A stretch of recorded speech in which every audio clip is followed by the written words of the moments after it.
बिस्मिल्लाहिर्रहमानिर्रहीम, अस्सलाम वालेकुम। आप देख रहे हैं स्पोर्ट्स फ्लिक्स पीएसएल स्पेशल और मैं हूं हमजा शफीक। तो जनाब, पीएसएल जो है वो सेकंड लेग उसका आगाज हो चुका है और almost half matches are done. अभी 12 मार्च तक जितने भी आगे मैचेस होने हैं वो रावलपिंडी क्रिकेट स्टेडियम में होंगे। गुज़िश्ता रोज जो मैच हुआ Quetta gladiator versus Islamabad United, अगर स्कोर कार्ड पर नजर डाल लें तो इस्लामाबाद यूनाइटेड ने टॉस जीतकर पहले बॉलिंग का फैसला किया, जो कि मोस्टली पीएसएल में टीम्स ऐसा करती आ रही हैं, सिवाय लाहौर कलंदर्स के। दिलेराना फैसले सिर्फ लाहौर कलंदर ही कर रहा है, टॉस जीतकर पहले बैटिंग का फैसला। ड्यू फैक्टर भी होता, लेकिन इसके बावजूद तो उन्होंने पहले टॉस जीतकर बॉलिंग का फैसला किया। कोयटा ग्लेडिएटर को बैटिंग की दावत दी। 179 रन्स और 6 खिलाड़ी आउट थे। इस पर मजीद जो है वो बात करेंगे और इस्लामाबाद की बैटिंग और कोयटा ग्लेडिएटर किस तरह से ये मैच रहा, लेकिन एक शॉर्ट ब्रेक के बाद।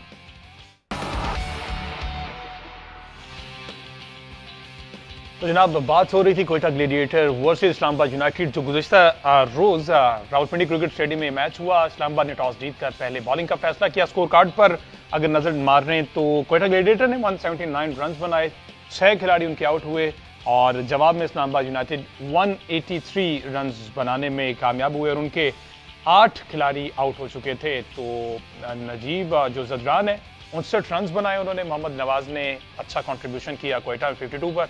अगर मैन ऑफ द मैच की बात की जाए तो वो जनाब इस्लामाबाद यूनाइटेड के फजल हक फारूकी हैं। 25 रन देकर 3 खिलाड़ियों को आउट किया 4 ओवर्स में। तो ये सूरत हाल कल के मैच में रही है। मजीद इस मैच पर जो गुफ्तगू करेंगे, फॉर्मर कैप्टन सलमान भट्ट साहब हमारे साथ मौजूद हैं स्टूडियोज में। अस्सलाम वालेकुम जी, welcome to the show Bhatt साहब। वालेकुम अस्सलाम। भट्ट साहब, क्या दोनों टीम्स की ओपनिंग पेयर जो है उन्होंने मायूस ही किया कल? अगर कोयटा से ही बात की जाए तो विल स्मीड हमेशा की तरह इस सीजन में जिस तरह से उनकी परफॉर्मेंस चल रही, फिर 0 पे आउट हो गए। यासिर खान 5 पे, अभी तक वो कोई अच्छा इंपैक्ट डालने में कामयाब नहीं हुए। देखिए, क्वेटा का तो वाकई जो बैटिंग का स्टार्ट था वो डिजास्टर्स था। और जब हम क्वेटा के स्टार्ट को बैटिंग में डिजास्टर्स कहते हैं तो इसका मतलब है कि इस्लामाबाद यूनाइटेड की बॉलिंग का वो आउटस्टैंडिंग स्टार्ट था। 17 रन पे 4 विकेट्स ले ली थी उन्होंने। फर्स्ट कह लीजिए कि पहले 5 ओवर्स में सिर्फ 17 रन थे, 5.3 ओवर्स में। तो नियरली पावर प्ले खत्म होने वाला था तो 4 विकेटें गिर चुकी थी 17 रन पे, और उसके बाद 179 करना इज ए ह्यूज एफर्ट।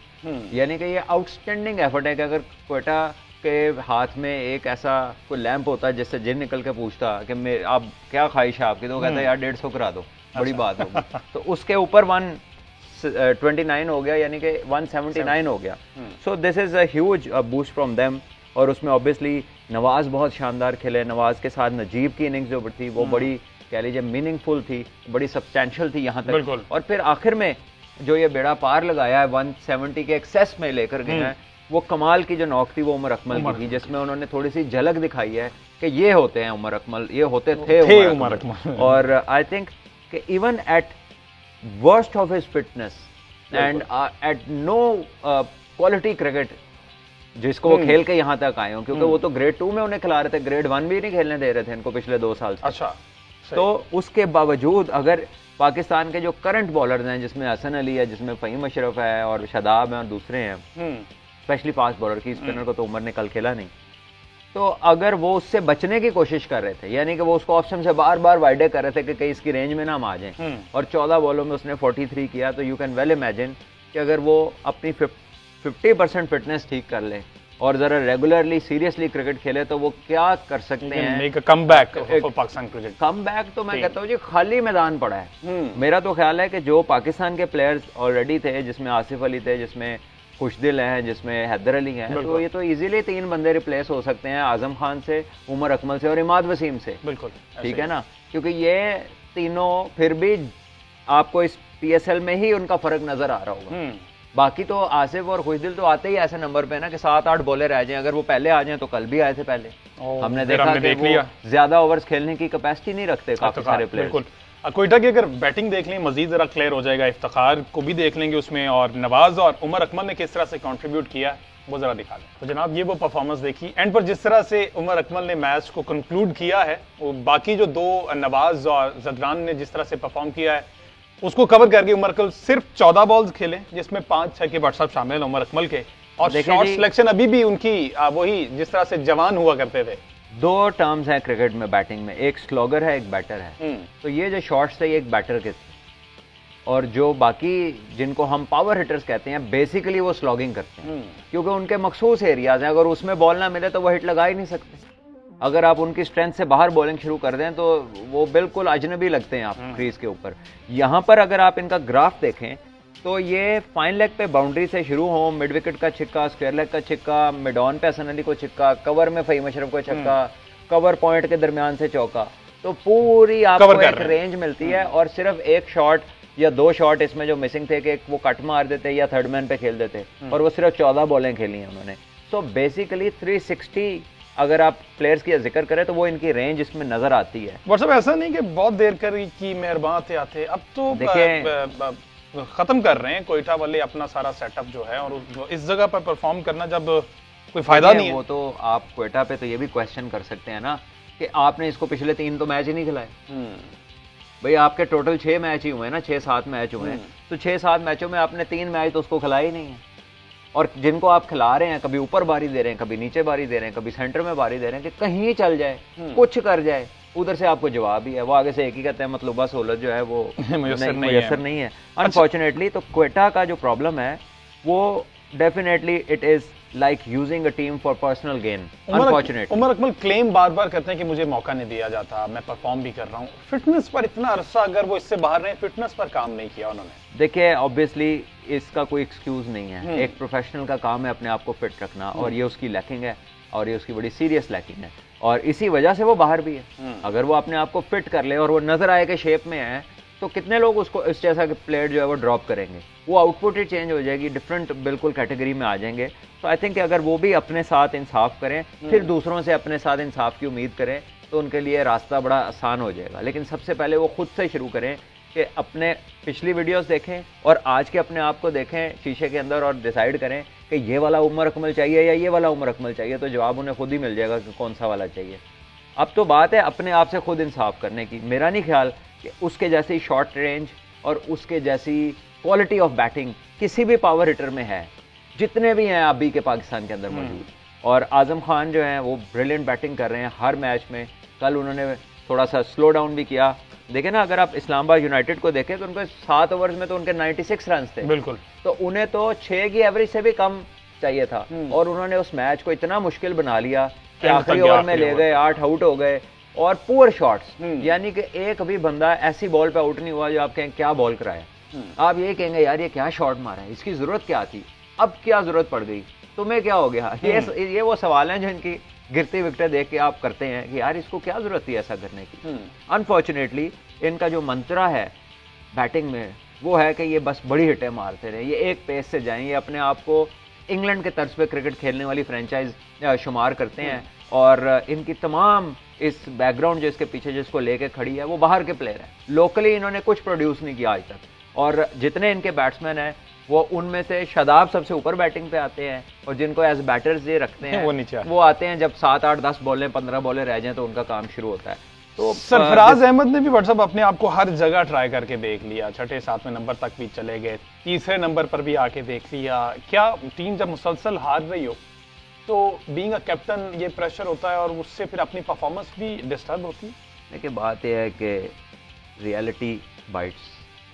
आप खुद से तो पूछेंगे यार क्या मेरी वाकई अब ये पोजीशन है जिधर मैं जा रहा हूँ, या क्या मुझे मजीद इसको कंटिन्यू करना चाहिए, क्या ये टीम मेरी वजह से सफ़र तो नहीं कर रही है। तो अभी लग ऐसा ही रहा है और है भी ऐसा ही कि it's things are not the same, time is running out, age is on a different side, reflexes are on a different note. Form आपकी स्पिन विकेटें हों, स्लो विकेटें हों, आप मैनेज कर लेते हैं, but the moment ball starts to kick off on good pace तो आपके ऑप्शंस बड़े शॉर्ट नज़र आते हैं, और ये अब राइटिंग ऑन द वॉल नज़र आ रही है with the passage of time. और सिर्फ वो अकेले नहीं है, और भी काफ़ी ऐसे प्लेयर्स हैं कि जिनको अगले चंद सालों में जो है they have to really be true to themselves and think यार क्या हमें कंटिन्यू करना चाहिए या नहीं। और इस पर हमने पहले भी बात कर ली कि सरफराज खुद से डिसाइड नहीं कर पा रहे कि किसको कहां पर भेजना है, किसकी क्या रिस्पांसिबिलिटीज हैं। देखें नवाज को फिर ऊपर भेज दिया, अपना जब तक नहीं डिसाइड करेंगे किसी का कैसे करेंगे, क्योंकि अगर वो ऊपर आएगा तो जो ऊपर वाला था वो कहीं और जाएगा, और अगर वो नीचे आएंगे तो नीचे वाला कहीं और जाएगा। So when he moves everybody else has to make a move. ठीक है, एक बैटिंग ऑर्डर खाली एक नहीं चेंज होता। जब भी आप एक बंदे का ऑर्डर चेंज करते हैं फ्रॉम इनसाइड द टीम तो बाकी भी 10 के 10 का बैटिंग ऑर्डर जनरली सरफराज किस ऑर्डर पर खेलते थे जब ये पाकिस्तान टीम में भी थे और लीड भी कर रहे थे? ये हमेशा कह लीजिए कि हस्बे ज़रूरत ही कोई इनका बैटिंग आना जाना रहा है। अपनी कप्तानी में भी कभी वन डाउन भी आ गए, कभी ओपन भी आ गए, कभी नीचे भी चले गए। फिर वर्ल्ड कप में भी देखें 2015 के स्कॉटलैंड क्लब ओपन पे 100 किया, अच्छी परफॉर्मेंस दी। लेकिन जब चैंपियंस ट्रॉफी में खुद कप्तान थे तो नीचे भी खेलते रहे और श्रीलंका के खिलाफ आमिर की और इनकी पार्टनरशिप हुई थी जिसपे पाकिस्तान मैच सेमीफाइनल जीता था। सो वेरिएबल पोजीशन रही है, ऐसा नहीं आप कह सकते कि ये इस नंबर के प्लेयर हैं, वेरिएबल पोजीशन पे रहे हैं। But now things are different regarding his form, regarding his fitness and regarding his team, के वो इनसे क्या चाहती है। और ये वो कंडीशंस भी नहीं है दुबई की जहाँ पे आप स्वीपें मारें और निकल जाएं। यहाँ पर आपको पूरी बैटिंग करनी पड़ती है, बड़े शॉट्स खेलने पड़ते हैं, या आपके पास पूरे बैट्समैनों वाले स्ट्रोक्स होने चाहिए। इफ्तिखार जो है, मेरा ख्याल स्पोर्ट्स मिनिस्टर को 6 छक्कों के बाद शायद उनको नजर लगी है इस पूरे पीएसएल में। एक ही 50 है, हाय लग गई उसको, बददुआ लग गई। उसके बाद एक ही 50 इस पूरे सीजन में, और उस तरह से नहीं परफॉर्म कर पा रहे। क्या वजह दिखाई दे रही है आपको? कोई टेक्निक का इशू आ रहा है या क्या? देखिए अगेन जब आपका रोल डिफाइंड ना हो और आप कभी ऊपर कभी नीचे कभी दाएं कभी बाएं होंगे, तो आप क्या प्लान बनाएंगे अपनी इनिंग का? अपना अगर आप एक खाका तैयार करेंगे मैं कौन हूँ इस टीम के अंदर, तो क्या तैयार करेंगे? पहले तो आपको यही नहीं पता कि आज आप 2 डाउन है, आप आज 5 डाउन है, आज 6 डाउन है, आज 1 डाउन है। तो because of Sarfaraz everybody has to keep changing. तो ना वो खुद सेट हो पा रहे हैं, ना पूरी टीम सेट हो रही है। और नजीब ज़ादरान तो बाहर बैठे आए हैं तो उन्होंने परफॉर्म कर दिया है। और नवाज क्योंकि सारे मैच खेलते आ रहे हैं तो अब जरा वो अब ये मैच बहुत अच्छा खेल गया, और हफीज को फिर बाहर कर दिया। मैचेस में नहीं है, हफीज कभी आ रहे हैं कभी जा रहे हैं, कभी उमर अकमल बाहर आ रहे हैं कभी अंदर आ रहे हैं। लेकिन अगर कुछ नहीं बदल रहा तो वो कैप्टन की कभी ऊपर जानी और कभी नीचे आनी, which I think is the essence, जो कि स्कोर ये जो पॉइंट्स टेबल के ऊपर टीम का शो है ना, बेसिकली वो रिफ्लेक्ट करता है कि ये टीम सेटल्ड आउटफिट नहीं है। डिस्पाइट हैविंग द रिसोर्सेज, इनके रिसोर्सेज कराची से बेटर हैं बिल्कुल, लेकिन फिर भी इनका रिजल्ट नहीं आ रहा। मींस के there is something wrong, role definition नहीं है और कंफ्यूजन बहुत सारी है। हसनैन को बाहर करने की कोई समझ आई आपको? शायद वो अनफिट हो, वरना मुझे नहीं लगता कि कोई और रीजन वो है। दो ही तो, यही तो बॉलर थे। नसीम शाह भी कुछ डिलीवर नहीं कर पा रहे। अब तो ये भी आवाजें उठने लगी कि नसीम शाह जो है ना वो नहीं, उनके चेहरे से नहीं लगता कि वो एंजॉय कर रहे हैं इस टीम के अंदर। आप उनको ड्रेसिंग रूम में बैठे हुए जब कैमरा मारते तब देख लें, वो खेले होते हैं, डिफरेंट नजर आते हैं। जब बॉलिंग कर रहे होते हैं, अब वही बॉलिंग आप उठा के लाहौर कलंदर्स की यूनिट की देख लें तो ऐसे लगता है कि हर बंदा इन्वॉल्व है। इसके अंदर ऐसा लग रहा है कि जैसे आप जो है ना एक इकोनॉमी क्लास पैसेंजर की तरह से बैठे हो, कोई पूछ रहा है कोई नहीं पूछ रहा। तो यहाँ पर जो है ना बिल्कुल उस तरह से आपकी बॉडी लैंग्वेज प्लेयर्स की बहुत कुछ बताती है। नसीम शाह प्योरली पीएसएल का प्रोडक्ट है? Of course not. वो तो ZTBL से आए हैं, ZTBL से ग्रेड 2 खेली, फिर ग्रेड 1 खेले, पाकिस्तान अंडर 19 खेली, तो उनका तो पैसेज ही और है। PSL तो एक बड़ा प्लेटफॉर्म है। देखिए PSL इटसेल्फ कोई प्लेयर प्रोड्यूस नहीं करता। प्लेटफॉर्म और प्रोडक्शन हाउस में फर्क होता है। प्लेटफॉर्म इज अ सिनेमा और प्रोडक्शन हाउस जहाँ फिल्म बनती है। तो ये जहाँ प्लेयर बनते हैं वो फर्स्ट क्लास क्रिकेट है, और जहाँ ये दुनिया के सामने इनको शोकेस किया जाता है, PSL is one of those platforms जहाँ पे प्लेयर नजर आता है। सबसे बड़ा प्लेटफॉर्म है international cricket, test cricket, one day cricket, T20 cricket, और उसके बाद अगर कोई इंटरनेशनल अरीना के अंदर कोई फॉर्मेट्स हैं तो वो लीग्स हैं जिसमें PSL is one of the platforms. तो डेफिनेटली वहाँ पे बहुत सारे प्लेयर्स को अपना शोकेस टैलेंट करने का मौका मिलता है, बट बिल्कुल भी इसको प्रोडक्शन हाउस आप शुमार नहीं कर सकते क्रिकेट का। उमैद आसिफ जो है बहुत सी फ्रेंचाइजी से खेले, कोई भी फ्रेंचाइज एक के बाद नेक्स्ट सीजन के लिए कुछ सस्टेन नहीं करता। इन्होंने इस्लामाबाद को भी देख लिया, पेशावर को भी देख लिया, कराची को भी देख लिया, अब कोयटा में है, परफॉर्म तो कर रहे हैं। लास्ट मैच में भी किया था, इसमें फिर अब 3 खिलाड़ी आउट किए, लेकिन उसके बावजूद ही इज अ गुड क्रिकेटर और एडजस्ट कर जाते हैं। जहाँ पर एक कह लीजिए कि एक रोल मिलता है कि यार बॉलिंग भी कर लेता है, 7-20-25 रन भी कर सकता है, फील्डर भी डिसेंट है, तो फ्रेंचाइजेस कभी रखती हैं, कभी आगे पास ऑन हो जाते हैं दूसरी में, but he is a decent player. और कुछ नहीं तो PCB उनसे रिपोर्ट ही ले सकता है हर ड्रेसिंग रूम की, क्योंकि हर साल उन्होंने एक तो देख ही लिया है कि कौन सी फ्रेंचाइज का क्या कल्चर है ड्रेसिंग रूम का। अब जी नवाज भी परफॉर्म करने लग गया, इमाद भी परफॉर्म कर रहे हैं। अब पाकिस्तान क्रिकेट टीम के लिए ये कांटे का मुकाबला होगा। क्या देखते हैं इमाद की इंडिविजुअल परफॉर्मेंस अगर देखी जाए बॉलिंग में, जैसा कि आपने पहले कहा कि इमाद उस तरह से वो सिर्फ T20 के, नवाज को हम ODIs में भी यूज कर सकते हैं। देखें इमाद वसीम जो है वो जो 3 हमारे कह लीजिए कि बराए नाम पावर हिटर्स हैं, उनमें से किसी एक की जगह आराम से फिट होते हैं। नवाज तो अपनी जगह से डिस्टर्ब ही नहीं होते।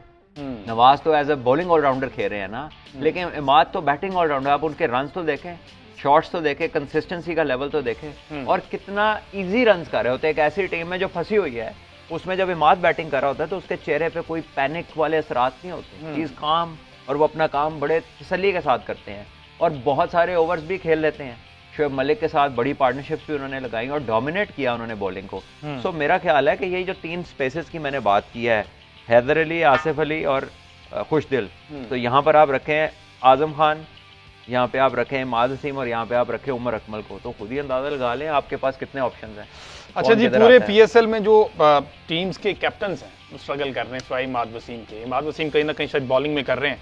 शादाब खान की मैं बात करना चाह रहा हूँ। शादाब खान भी, रिजवान नंबर 1 बैट्समैन है, वो भी कप्तान है। ओके जी, मुल्तान के अलावा कर लें, मुल्तान के अलावा कर लें, माई बैड, कहीं ना कहीं थोड़ा सा वो बाकी टॉप स्कोरर भी है। और ठीक है, शादाब पे अगर बात कर ली जाए, Shadab I think Shadab agree कर रहे हैं कि मैं आउट ऑफ फॉर्म चल रहा हूँ। देखिए, आउट ऑफ फॉर्म पहली तो बात है कि वो कोई बैट्समैन थोड़ी है कि उनकी फॉर्म मैटर करनी शुरू हो जाए, लेकिन जब वो अपने आप को पुश करते हैं बियॉन्ड बैटर्स, जब वो जाते हैं उस जगह पे जहाँ पे बैट्समैन को आना चाहिए, और वहां पे जब वो जाके फेल होते हैं, तो वो फिर एक बात बनती है ना, फॉर्म में नहीं है भाई। अब मैं तो समझते नहीं कि उनकी फॉर्म मैटर करती है, क्योंकि वो तो एक बोनस की तरह है कि अगर उनकी चल गई तो चल गई, ना चली तो नहीं, चलनी तो नहीं है। रेगुलर बेसिस पे थोड़ी ना चलनी है, कोई प्रॉपर बैट्समैन थोड़ी है। लेकिन ये भी एक कॉन्फिडेंस की निशानी है अगर वो अपने आप को आउट ऑफ फॉर्म बता रहे हैं, because at no stage in his career apart from 1 season जहाँ पे उन्होंने चंद मैचेस में रन किए थे, कोई वो कंसिस्टेंट रन गेटर तो नहीं है किसी भी फॉर्मेट में क्रिकेट के। तो yes, he is a capable player, but to bat consistently 1 down 2 down जो है, ये उनकी जगह नहीं है, ना कभी होनी है। तो ये कप्तान जो है, ये लिबर्टी ने क्यों मिली हुई है? शाहीन भी जनाब 3 4 नंबर पर ही आने लगे, शादाब भी। पीएसएल में एक ये जो चीज अगर तवज्जो का मरकज बनी हुई है बहुत सारे लोगों की, तो वो ये है कि काफी सारे कप्तान जो हैं वो जब दिल करता है बैटिंग पे आ जाते हैं, चाहे वो शाहीन हो, तो चाहे वो शादाब हो, तो चाहे सरफराज हो। तो आई थिंक कि ये एक ऐसी चीज है कि जहां पर इट इज नॉट लाइक कोई आपकी पर्सनल टीम नहीं है कि मेरा जिधर दिल किया मैं चला जाऊंगा। ऑल्दो कि ठीक है, आपकी बड़ी सर्विसेज हैं, फ्रेंचाइजेज आपका बड़ा रिगार्ड करती हैं, वो इंटरवीन नहीं करती, वो आके आपको ये नहीं बताती कि आप ऐसा ना करें, ऐसा ना करें, लेकिन आप पाकिस्तान के सीनियर सुपरस्टार हैं सारे। तो आपको ये एग्जाम्पल सेटिंग खुद करनी है कि मतलब अभी तो यही लग रहा है ना कि मेरा दिल कर रहा है यार मैं ऊपर खेल लूं। कोई लॉजिक तो नहीं है कि शाहीन मिडिल ऑर्डर में आ जाए बैट्समैनों से ऊपर, चाहे वो जो मर्जी पेश करते रहे प्रेस कॉन्फ्रेंस में कि जी हम लेफ्ट राइट कॉम्बो रख रहे थे। यार any 2 right handed batsman will be better than a left handed tail ender. ठीक है, ये तो कोई बात ना हो कि लेफ्ट राइट का कॉम्बो रखने के लिए हो गई, या वो बार बार फेलियर्स के बावजूद कप्तान जो है 1 डाउन की पोजीशन पे ऑक्यूपाई किया हुआ है।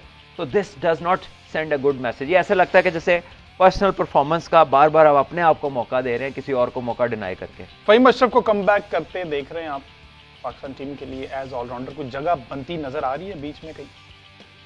क्योंकि देखें पीएसएल परफॉर्मेंस बेस्ड अगर देखी जाए तो पंजाबी में वो कहते हैं चीज हो वधिया ते मुंह पे ही बोल दी। अब जिनकी बात की है कि ये आने लगा है, वो आने लगा है, उनकी परफॉर्मेंस निकल के अपने आप को मुंह से बार बार लोगों के निकल रही है, निकल के एक्सप्रेस हो रही है। कि इमाद वसीम कह रहा है मुझे देखो, आजम खान कह रहा है इधर भी देखो, उमर अकमल ने भी कह दिया कि जी देखो मैनू भी देख लो, मैं कोशिश करूंगा कि बार बार करा। तो जो परफॉर्मेंस, स्टैंड आउट परफॉर्मेंस है ना, वो आपके सामने आती है जब आप हर क्रिकेट खेल रहे हो और हर मैच खेल रहे हो, तो उसमें इक्का दुक्का परफॉर्मेंस स्टैंड आउट नहीं करते। वो तो कोई भी खेल रहा हो तो कहीं ना कहीं तो उसने पिछलों से बेहतर, पिछली परफॉर्मेंस से बेटर तो कहीं ना कहीं करना ही है। सो आई थिंक कि फहीम ऑल्दो बहुत टैलेंटेड हैं, कल अच्छा खेले हैं, लेकिन उनकी ये जो परफॉर्मेंस है ना, ये रेगुलर बेसिस पे आनी चाहिए जितनी वो क्रिकेट खेल रहे हैं नॉन स्टॉप। बिल्कुल। अच्छा जी, ये इन प्लेयर्स को ये तो कुछ फायदा हुआ। देखिए Azam Khan, Imad Wasim, Ehsanul under consideration for Afghanistan series. बिलाखिर आजम खान को एक और मौका दिए जाने की उम्मीद है। एहसान तो फॉर श्योर इंशाल्लाह पाकिस्तान क्रिकेट टीम का हिस्सा बनेंगे, जिस तरह से वो आउट क्लास परफॉर्मेंस दे रहे हैं इस पूरे पीएसएल में। अभी तक वो टॉप विकेट टेकर ही हैं। और आजम खान को क्या लगता है अलाउ किया जाएगा इस फिजिक के साथ कि सिर्फ रन्स ही मकसद है? देखिए ये चीजें अच्छी हैं और जचती हैं जहां पे चॉइस हो।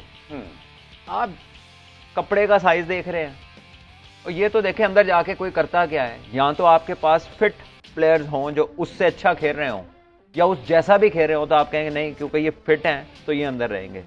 जो आपके पास खेल रहे हैं तो एग्जाम्पल क्या सेट करेंगे इनको कंसीडर करके? आप फिर फिटनेस का टेस्ट लेने का आप फेलियर्स को खिला खिला के क्या एग्जाम्पल सेट कर रहे हैं, पहले ये तो डिसाइड कर लें जो आप कर रहे हैं उससे कौन सी एग्जाम्पल सेटिंग हो रही है।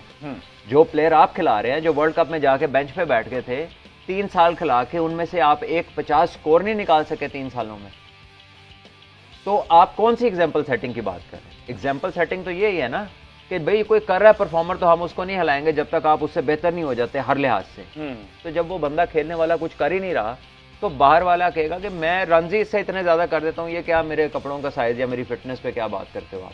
बात यही है ना, वो हर मैच में स्कोर करेंगे, दूसरा बंदा स्कोर ही नहीं करेगा तो आप फिटनेस देख के रख लेंगे उसको। अभी तो फिलहाल ये नजर आ रहा है कि मुकाबला ही कोई नहीं। बिल्कुल ऐसा ही, ठीक है जी। तो जब कोई मुकाबला कोई 25 रन अगर लेट से आपका बड़ा फिट प्लेयर करता है और आजम खान 30 कर रहा है तो आप कहें यार ये फिट प्लेयर को खिलाओ, ये 15 स्कोर फील्डिंग में भी रोक देगा तो इसके 40 हो जाएंगे, उसके 30 ही रहेंगे। लेकिन अगर आजम खान 70 कर रहा है, 90 कर रहा है, 50 कर रहा है और मैच जितवा रहा है, और दूसरी तरफ वाला जो आपका प्लेयर है वो 6 में से एक मैच में 20-25 मीनिंगफुल करता है, तो why will you not play Azam Khan? आपने उसको किस सांचे में से थोड़ी गुजारना है कि इसमें से गुजरेगा तो प्लेयर हमें काबिल कबूल है। अच्छा, एहसान अगर आता है टीम में, नसीम की जगह जाती देख रहे हैं आप? नहीं, नसीम की कैसे जाएगी? नसीम तो फिर भी अच्छी बॉलिंग कर रहा है। हारिस तो फिर भी अच्छी, 3 पेसर्स के साथ अगर आप जाते हैं। बिल्कुल देखें, सबकी शाहीन के अलावा तो तमाम लड़कों को अपना करना पड़ेगा इंतजाम के भाई मैं कैसी बॉलिंग कर रहा हूँ। महल नसीम तो अच्छी बॉलिंग कर रहे हैं। नसीम का पिछले आप 1 साल में पाकिस्तान के लिए रिकॉर्ड तो देखें, test cricket, one day cricket, ODI, बल्कि मेरा ख्याल है कि उसको थोड़ा रिलीफ मिल सकता है। और हारिस जो है वो तो typical one day cricket white ball cricketer है, उसमें भी T20 डोमिनेटेड है और अच्छा खासा स्कोर पड़ रहा है। हाँ, और इकोनॉमी रेट उनका हाई है। और जो हसनैन है उनको भी आप देख लीजिए, ऑफ एंड ऑन वो परफॉर्मर है। तो आई थिंक यहाँ भी 1-2 के अलावा तो जगह पड़ी है खाली, क्योंकि ये लड़के तो 4-4 साल से पाकिस्तान खेल रहे हैं। सही, ठीक है जी। आज मैच है Quetta gladiator versus Karachi Kings का। एक टीम 5वें नंबर पर है, एक टीम 6ठे नंबर पर है। इन दोनों का मैच है। देखना यह होगा कि 6ठे पर कौन रहेगी और 5वें पर कौन रहेगी। एक ब्रेक के बाद व्हाट्सएप से आज के मैच की प्रेडिक्शन भी हम लेंगे। ये बड़ी जरूरी है कि कौन सा बैटर और कौन सी टीम जो है वो बेहतर परफॉर्म कर सकती आज के मैच के लिए, क्योंकि इस मैच का ओवरऑल पॉइंट टेबल पर कोई फर्क नहीं पड़ने वाला। पॉइंट टेबल भी डिस्कस करेंगे एक ब्रेक के बाद।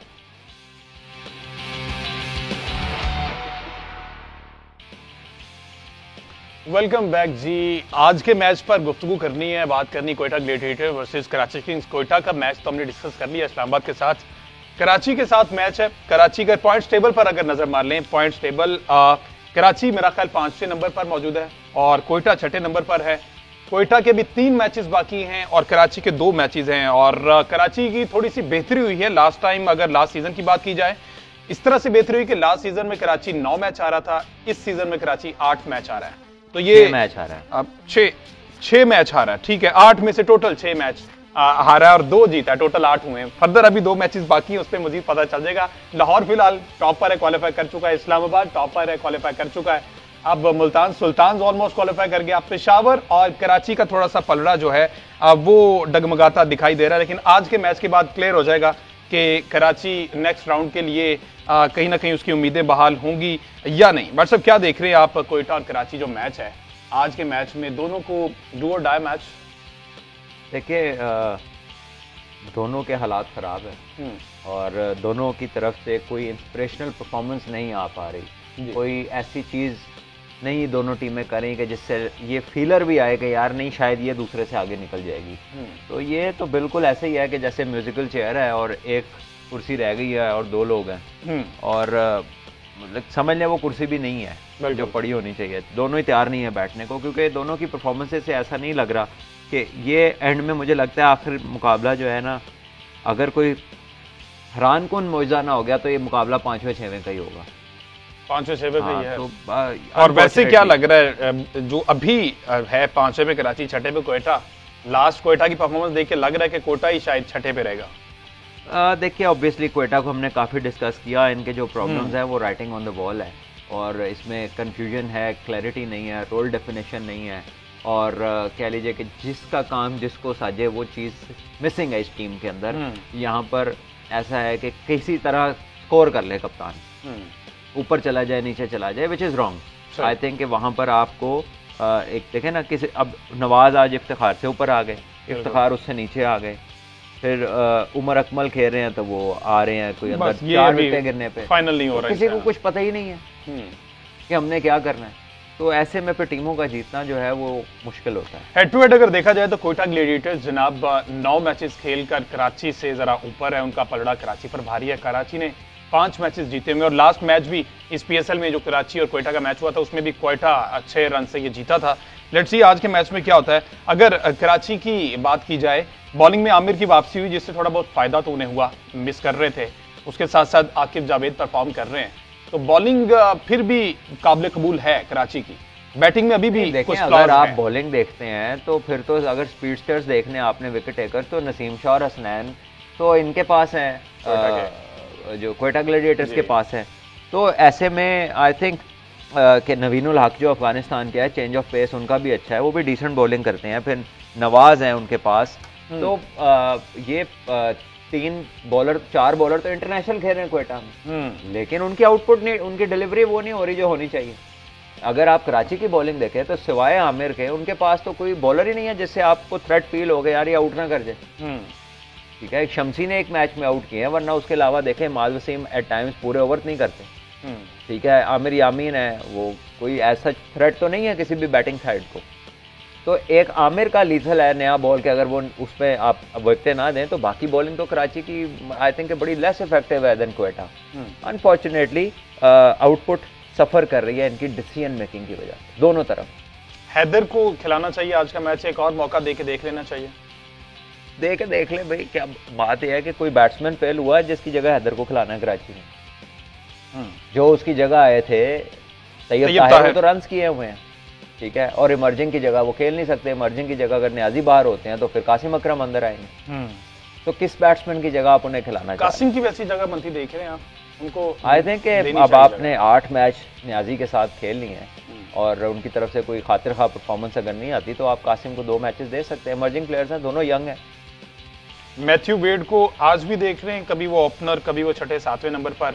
शर्जील के साथ अगर मैथ्यू वेड ओपनिंग करते हैं, शर्जील को पता है कि वो ओपनिंग कर रहे हैं लास्ट मैच में, अगर लास्ट मैच में किसी को कुछ पता ही नहीं है, किस दिन शर्जील इन तो किस दिन आउट, किस दिन मैथ्यू वेड ऊपर तो किस दिन मैथ्यू वेड नीचे। ठीक है, एक आ रहा है एक जा रहा है। बॉलिंग है तो उसकी समझ नहीं आ रही। आज आके माद वसीम जो स्कोर करते हैं तो थोड़ी टीम को स्टेबिलिटी मिलती है। शुरू से एंड तक लाहौर की वो टीम है जिसमें विनिंग कॉम्बिनेशन चेंज नहीं किया गया। स्वाइब अब्दुल्ला शफीक और कामरान गुलाम, मुल्तान सुल्तान भी कोई ज्यादा चेंजेस आपको उधर भी नहीं देखने में मिले। कैरन पोलार्ड जाती मसरूफियात की वजह से यूनाइटेड भी काफी स्टेबल है।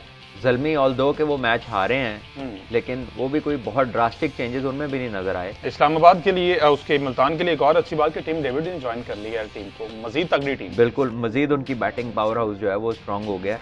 सो अगेन आई थिंक कि ये दोनों टीमों में से जो है आज 2 चीजें हो जाएंगी कि एक टीम को पता लग जाएगा कि अब आगे का कोई चांस नहीं है और दूसरी को पता लग जाएगा कि मेरा लास्ट चांस है। इफ एंड बट्स की सिचुएशन है। पेशावर ज़ल्मी का अगर नेट रन रेट देखा जाए तो अभी भी माइनस में है।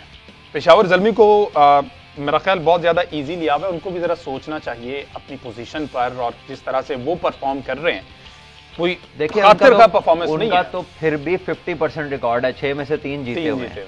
तो अगर वो एक भी और जीत जाते हैं तो काफी हद तक वो प्लेऑफ में शायद अपने आप को सिक्योर कर ले, क्योंकि ये जो नीचे वाली 2 टीमें इनका प्रॉब्लम ये है कि अगर आज लेट्स से अगर क्वेटा जीत भी जाता है तो इनके 2-2 मैच हो जाएंगे, फिर आगे सारी मस्ट विन्स आ जाएंगे। अच्छा, अगर कराची आज जीत जाता है, 6 पॉइंट्स हो गए, नेट रन रेट उनका पेशावर से बेहतर है, पेशावर अगले सारे हार जाए, फिर कराची का चांस देखिए अगर कराची आज का मैच जीत जाएगा ना 6 पॉइंट्स हो तो गए, कराची के पास सिर्फ 1 मैच रह जाएगा खेलने के लिए, यानी कि लाहौर से हाँ फिर कराची मैक्सिमम 8 पॉइंट तक जा सकता है। जा भी सकता है, क्योंकि जिस तरह से लाहौर कराची के साथ खेलता है। लेकिन पेशावर अगर एक भी मैच और जीत गया तो ऑलरेडी 8 पॉइंट्स पे खड़ा होगा, उसके पास मार्जिन मजीद होगा है। मसला तो अगर इन दोनों के सेम हो गए तो रन रेट पे बात आ सकती है, जो कि अभी जर्मी का है, लेकिन अभी जर्मी के मैच काफी पड़े, 4 मैचेस पड़े हैं। तो लाहौर और क्वेटा तो जो है वो तो रन रेट में भी -1.5 है, यानी कि एक तो खाली जीतना नहीं है, बहुत अच्छे मार्जिन के साथ जीतने हैं मैचेस। अच्छा, थोड़ी सी बात कर लीजिए, कल लाहौर का भी, कल 2 डबल हेडर मैच है। पहला मैच लाहौर का है मुल्तान के साथ। लाहौर क्वालिफाई तो कर गया, अब आपको नहीं लगता कि जो बेंच पर बैठे हुए उनको ट्राई कर लेना चाहिए? पर शाहबेज की बार बार आप बात करते हैं, शाहबेज के बारे में भी तफसीली एक पैकेज तैयार करवाएंगे। शाहबेज ने जिस तरह से पीजीएल में परफॉर्म किया हुआ है, अगर कोई जगह बनती हो शाहबेज की तो किसकी जगह उनको देखा जा सकता है, ट्राई किया जा सकता है? देखिए, आई थिंक कि शाहबेज विकेट कीपिंग बैटर है, तो वो बिलिंग्स ओवरसीज है, तो बिलिंग्स को फील्डिंग भी कराई जा सकती है, शाहबेज को बैटिंग कराई जा सकती है, ताहिर बेग की जगह भी ट्राई किया जा सकता है, और जो है अब इस तरह आपका बाकी जो मेन न्यूक्लियस है वो आपका डिस्टर्ब भी नहीं होता। ताहिर बेग भी अच्छा खेले, बुरा तो नहीं खेले, लेकिन मैंने अब 7 मैचेस हो गए हैं तो 2-3 मैच तो एक यंगस्टर को मेरे ख्याल दे देने चाहिए। ट्राई कर लें, जरा मजीद क्लियर हो जाए कि अगर कहीं ज़रूरत पड़ती है तो मुसलसल। वैसे 4 मैचेस लाहौर ने बैटिंग की है, मेरा ख्याल एक आधा बॉलिंग करके भी देख लेनी चाहिए, या जो स्ट्रेंथ है जिस पर चल रहे हैं वो। आई थिंक ये चीज़ें अब इन्हें आगे शायद हम मैचों में हमें नजर आएंगी इनकी तरफ से, क्योंकि वो सिक्योर हो गए तो डेफिनेटली आई थिंक ये करनी चाहिए उनको चीज़ें, अपने आप को ज़रा टेस्ट एंड ट्रायल करना चाहिए डिफरेंट कंडीशंस के अंदर। और पीएसएल की तारीख में पहली दफ़ा ऐसा हुआ कि लाहौर कलंदर वो टीम है जो सबसे पहले क्वालिफाई किया उन्होंने प्ले ऑफ मरहले के लिए। उसके बाद इस्लामाबाद आई, और अभी मुल्तान कल का मैच खेलने के बाद पता चल जाएगा कि वो तीसरे नंबर पर रहेगी या चौथे पर आ जाएगी। आज के शो से फिर वक्त इतना ही।